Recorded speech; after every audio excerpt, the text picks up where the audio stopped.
Mahigit sa 600 iba't ibang uri ng mga armas ang nakolekta ng 57th Infantry Battalion ng 6th Infantry Division, Joint Peace and Security Team o JPST at ng Local Government Unit o LGU ng UP sa Maguindanao del Norte.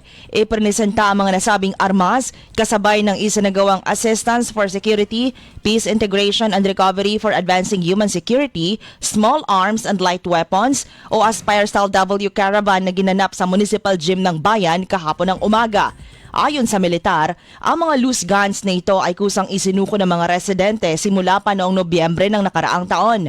Ang Aspire Project ay pinondohan ng United Nations Development Program o UNDP sa ilalim ng Japan government kung saan benepisyaryo ng programa ang LGU, community organization at mga individual. Layo ng nasabing proyekto na isulong ang seguridad at kapayapaan sa pamamagitan ng pagtulong sa mga komunidad na matagal nang apektado ng kaguluhan.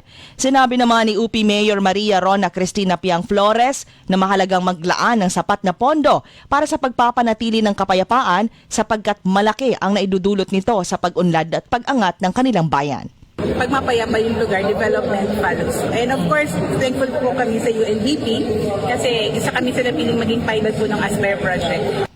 Samantala, muli namang hinikayat ni 6th ID at Western Mindanao Command o Westmincom Commander, Major General Donald Gumiran ang publiko na suportahan ang programang pangkapayapaan ng pamahalaan.